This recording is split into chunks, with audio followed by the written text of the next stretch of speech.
Capítulo 4 del capital prestado con interés. El prestamista siempre considera que los fondos prestados con interés son capital. Espera que a su debido tiempo le serán devueltos y que en el ínterin el prestamista le pagará una cierta renta anual por el uso de los mismos. El prestamista los puede invertir como capital o emplearlos para su consumo inmediato. Si los invierte como capital, los emplea en la manutención de trabajadores productivos, que reproducen su valor con un beneficio. En tal caso puede reponer su capital y pagar el interés sin enajenar ni liquidar ninguna otra fuente de ingreso. Si los emplea para consumo inmediato, asume el papel del pródigo y disipa en la manutención del perezoso lo que estaba destinado a sostener al trabajador. En este caso no puede reponer el capital ni pagar el interés sin enajenar o liquidar otra fuente de ingreso, como la propiedad o renta de la tierra. El capital prestado con interés es sin duda empleado ocasionalmente de las dos formas, pero mucho más a menudo en la primera que en la segunda. Una persona que pide prestado para gastar se arruinará pronto, y el que le preste tendrá por lo general motivos para arrepentirse de su estupidez. Prestar o pedir prestado por ese motivo, en consecuencia, siempre que no haya una usura desmesurada, es en todos los casos contrario a los intereses de ambas partes, y aunque es indudable que en ocasiones la gente hace una cosa u otra, podemos estar seguros, por la consideración que todas las personas tienen de lo que les conviene, de que no ocurre tan frecuentemente como a veces se piensa. Si se pregunta a cualquier persona rica a cuál de las dos clases de gente ha prestado el grueso de su capital, a las que piensa que lo emplearán de forma rentable o a los que lo gastarán ociosamente, se echará a reír ante la pregunta. Incluso entre los prestamistas, que no son personas famosas en el mundo por su frugalidad, el número de los moderados y laboriosos supera con mucho al de los derrochadores y perezosos. Los únicos a quienes se presta habitualmente dinero sin esperar que hagan de él un uso muy rentable son los señores de la tierra que piden préstamos hipotecarios. Podría decirse que gastan lo que piden prestado antes de recibirlo. Normalmente han consumido tanta cantidad de bienes, adelantados a crédito por tenderos y comerciantes, que se ven obligados a pedir dinero a interés para poder pagar la deuda. El capital tomado a préstamo repone los capitales de esos tenderos y comerciantes, que los hidalgos rurales no habrían podido reponer con las rentas de sus fincas. No es en realidad tomado en préstamo para gastarlo, sino para reembolsar un capital gastado con anterioridad. Casi todos los préstamos con interés se concretan en dinero, sea en billetes, oro o plata. Pero lo que el prestamista en realidad desea, y lo que el prestatario en realidad le facilita, no es el dinero sino lo que el dinero vale, o los bienes que puede adquirir. Si lo desea como fondo para su consumo inmediato, son solo esos bienes de consumo los que incluye en dicho fondo. Si lo desea como capital para emplear trabajo, incluye solo los bienes que servirán a los trabajadores como herramientas, materiales y manutención necesarios para llevar a cabo su tarea. Mediante el préstamo, el prestamista asigna al prestatario, por así decirlo, el derecho a una cierta porción del producto anual de la tierra y el trabajo del país, para ser empleada como el prestatario desee. La cantidad de capital, o como es normalmente expresado, de dinero que puede ser en cualquier país prestada con interés, no está determinada por el valor del dinero, sea billetes o monedas, que sirve como instrumento de los diferentes préstamos realizados en el país, sino por el valor de esa parte del producto anual que, tan pronto como surge de la tierra o de las manos de los trabajadores productivos, es destinada no simplemente a reponer un capital, sino un capital que el propietario no quiere invertir él mismo. Como esos capitales son habitualmente prestados y devueltos en dinero, dan lugar a lo que se llama fondo monetario, es distinto de los fondos de la tierra, el comercio y la industria, porque en estos los dueños emplean sus propios capitales. Incluso como fondo monetario el dinero no es sino, por así decirlo, el medio que traspasa de mano en mano los capitales cuyos propietarios no deseen invertirlos ellos mismos. Esos capitales pueden ser indefinidamente mayores a la cantidad de dinero que les sirve como instrumento de traspaso, y las mismas piezas monetarias pueden servir sucesivamente para muchos préstamos diferentes, así como para muchas compras distintas. Por ejemplo, A le presta a W 1000 libras, con las que W inmediatamente compra bienes a B por 1000 libras. Al no necesitar B el dinero, se lo presta a X, e inmediatamente X compra hace otras 1000 libras de bienes. De la misma manera y por la misma razón, se las presta a Y, que nuevamente compra con ellas bienes a de tal forma las mismas piezas, sean de metal o de papel, pueden en pocos días servir como instrumento para 3 préstamos diferentes y 3 compras distintas, cada uno de ellos igual en valor a la cantidad total de esas piezas. Lo que los 3 prestamistas A, B y se prestan a los 3 prestatarios W, X, Y, es el poder para realizar tales compras. En dicho poder estriban tanto el valor como la utilidad de los préstamos. El capital prestado por los 3 prestamistas es igual al valor de los bienes que pueden ser comprados con él, y es 3 veces mayor que el del dinero con el que las compras son realizadas. Esos préstamos, no obstante, pueden estar perfectamente garantizados si los bienes adquiridos por los diversos deudores son asignados de forma tal de reponer con un beneficio un valor igual sea de metal o papel. Y como las mismas piezas monetarias pueden servir así como instrumento de distintos préstamos por 3, o por idéntica razón por 30 veces su valor, de la misma manera pueden servir sucesivamente como instrumento de devolución. Un capital prestado con interés puede de esta forma ser considerado como un traspaso del prestamista al prestatario de una cierta porción del producto anual, con la condición de que el prestatario debe, mientras perdure el préstamo, transferir anualmente al prestamista una porción más pequeña, denominada interés, y al final del mismo una porción igual a la que le fue transferida inicialmente, denominada reembolso. Aunque el dinero, sea de papel o de metal, sirve generalmente como el medio de traspaso tanto de la suma mayor como de la menor, es en sí mismo algo totalmente distinto de la cosa transferida. El fondo monetario en cada país naturalmente crece en proporción con la fracción del producto anual que una vez que surge de la tierra o de las manos de los trabajadores productivos se destina a reponer un capital.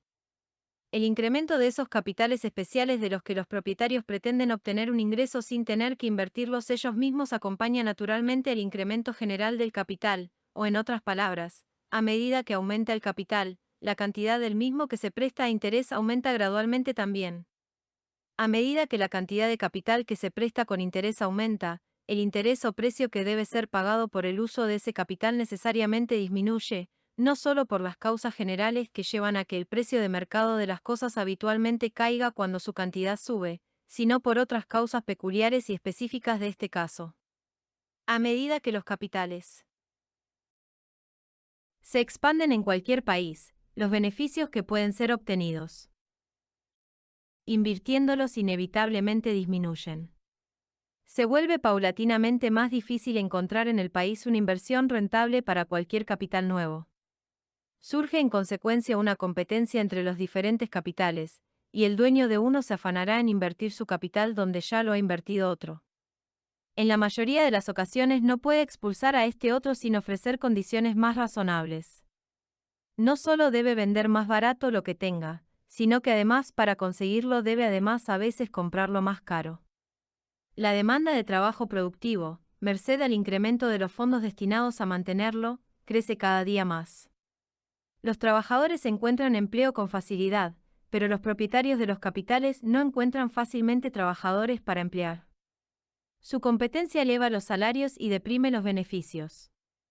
Pero cuando lo que puede obtenerse por el uso de un capital es de esta forma reducido, por así decirlo, desde ambos extremos, el precio que ha de pagarse por su uso, es decir, la tasa de interés, inevitablemente debe disminuir. El señor Laac, el señor Lab y el señor Montesquieu, así como muchos otros autores, conjeturaron que el incremento en la cantidad de oro y plata, como consecuencia de las Indias occidentales españolas, fue la causa real de la disminución del tipo de interés en casi toda Europa. Según ellos, al haberse reducido el valor de esos metales, también debía haberlo hecho necesariamente el valor del empleo de cualquier porción de los mismos, y por ello el precio que debía pagarse por ese empleo. Esta idea, que parece a primera vista tan razonable, ha sido cabalmente expuesta por el señor Hume, con lo que quizás resulta innecesario abundar en ella. Sin embargo, la siguiente argumentación, breve y directa, quizás pueda servir para explicar más claramente la falacia que parece haber confundido a estos caballeros. Antes del descubrimiento de las Indias Occidentales españolas, el tipo de interés habitual en Europa era del 10%. Desde entonces ha bajado al 6, 5, 4 y 3%. Supongamos que en cada país el valor de la plata cayó exactamente en la misma proporción que la tasa de interés, que en esos países, por ejemplo, cuando el interés bajó del 10 al 5%, la misma cantidad de plata pudo comprar la mitad de los bienes que podía comprar antes. Creo que este supuesto no se cumple en ninguna parte. Pero es el más favorable a la opinión que me propongo examinar, incluso. Bajo este supuesto es totalmente imposible que la reducción en el valor de la plata tenga la más mínima tendencia a reducir el tipo de interés. Si en esos países 100 libras no valen hoy más que 50 antes, 10 libras no valdrán más que lo que antes valían 5. Cualesquiera hayan sido las causas que rebajaron el valor del capital, también necesariamente habrán bajado el del interés, y exactamente en la misma proporción. La relación entre el valor del capital y el del interés debe haber permanecido constante, como si la tasa nunca se hubiese alterado. Y al contrario, si cambia la tasa, la relación entre esos valores cambia necesariamente. Si 100 libras hoy no valen más que 50 antes, 5 libras hoy no pueden valen más que 2 libras y 10 chelines antes. Al reducir el tipo de interés del 10 al 5%, estamos dando por el empleo de un capital que suponemos vale la mitad que antes, un interés igual solo a un cuarto de lo que valía antes. Todo aumento en la cantidad de plata, si la cantidad de mercancías que circula gracias a ella permanece constante, no puede tener otro efecto que el de disminuir el valor de dicho metal. El valor nominal de todos los bienes será mayor, pero su valor real será precisamente el mismo que antes. Serán intercambiados por un número mayor de piezas de plata, pero la cantidad de trabajo que representarán, el número de personas que podrán mantener y ocupar será exactamente igual. El capital del país será el mismo, aunque se requerirá un número mayor de piezas para transferir una porción igual del mismo de unas manos a otras. El medio de traspaso, como las escrituras de un notario verborreico, será más embarazoso, pero la cosa traspasada será la misma que antes y solo podrá producir los mismos efectos. Los fondos para la manutención del trabajo productivo siguen inalterados, y la demanda del mismo también. Su precio o salarios, por tanto, aunque serán pagados en un número mayor de piezas de plata, comprarían la misma cantidad de bienes. Los beneficios del capital serían los mismos, nominal y realmente. Los salarios se computan normalmente según la cantidad de plata pagada al trabajador. Cuando ella aumenta, entonces, sus salarios puede parecer que lo hacen también. Pero los beneficios no son calculados por el número de piezas de plata pagadas, sino por la proporción entre esas piezas y el total del capital invertido. Así, en un país concreto se dice que los salarios ordinarios del trabajo son 5 chelines a la semana, y los beneficios normales del capital son del 10%. Pero como el capital total de la sociedad sería el mismo que antes, la competencia entre los diversos capitales individuales entre los que se divide sería también la misma. Todo el mundo negociaría con idénticas ventajas y desventajas. La proporción corriente entre capital y beneficio, por lo tanto, sería la misma y por consiguiente el interés normal sobre el dinero, dado que lo que normalmente ha de pagarse por el uso del dinero está necesariamente determinado por lo que normalmente se obtiene con él. Todo incremento en la cantidad de mercancías que circulan anualmente en el país, si la cantidad de dinero que las hace circular no se modifica, produce, por el contrario, numerosos otros efectos importantes, además de incrementar el valor del dinero. El capital del país, aunque puede ser nominalmente el mismo, aumenta en realidad. Puede que siga siendo expresado en idéntica cantidad de moneda, pero comanda ahora una cantidad mayor de trabajo. La cantidad de trabajo productivo que puede mantener y emplear aumenta, y con ello la demanda de trabajo. Los salarios suben naturalmente con la demanda, aunque parezca que bajan. Puede que sean pagados con una cantidad menor de dinero, pero esa cantidad menor puede comprar más bienes que los que antes compraba una cantidad mayor. Los beneficios del capital serán menores en realidad y en apariencia. Al aumentar el capital total del país, la competencia entre los diversos capitales que lo integran aumenta con él. Los propietarios de esos capitales se ven forzados a contentarse con una proporción menor del producto del trabajo que respectivamente emplean. El interés del dinero, siempre siguiendo los pasos de los beneficios del capital, puede ser así acusadamente disminuido, aunque el valor del dinero, o la cantidad de bienes que cada suma concreta puede comprar, aumente considerablemente. En algunos países el interés del dinero ha sido prohibido por ley. Pero como siempre se puede hacer algo con el dinero, siempre se ha de pagar algo por su uso. Y la experiencia ha demostrado que esta reglamentación, en vez de impedir el mal de la usura, lo ha agudizado. El deudor se ha visto obligado a pagar no solo por el uso del dinero, sino por el riesgo que su acreedor corre por aceptar un pago por dicho uso. Podría decirse que se ha visto obligado a asegurar a su acreedor contra las sanciones de la usura. En los países donde se permite el interés, la ley, con objeto de prevenir la extorsión de la usura, generalmente fija el tipo de interés máximo que se puede cobrar sin penalidad. Este tipo siempre debería estar algo por encima del precio de mercado mínimo, o el precio habitualmente pagado por aquellos que pueden garantizar la máxima seguridad. Si la tasa legal es fijada por debajo de la tasa mínima de mercado, sus efectos serán casi los mismos que los de una prohibición absoluta del interés. El acreedor no prestará su dinero por menos de lo que vale su uso, y el deudor deberá pagarle por el riesgo que afronta al aceptar el valor pleno de ese uso.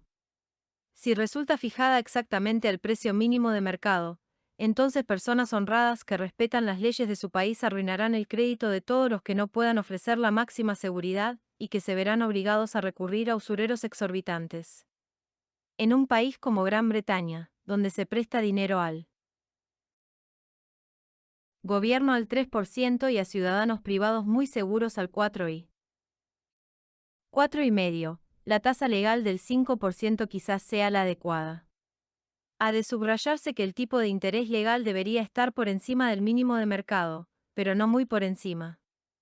Si el interés legal en Gran Bretaña, por ejemplo, fuese estipulado al 8 o 10%, la mayor parte del dinero prestable sería prestado a pródigos y aventureros, porque solo ellos estarían dispuestos a pagar un interés tan alto. Las personas moderadas, que no darán por el uso del dinero más que una fracción de lo que esperan obtener con su uso, no se aventurarán en esa competencia. Una gran parte del capital del país sería así apartado de las manos de quienes con más probabilidad podrían hacer un uso rentable y provechoso del mismo, e iría a parar a quienes probablemente lo desperdiciarían y destrozarían.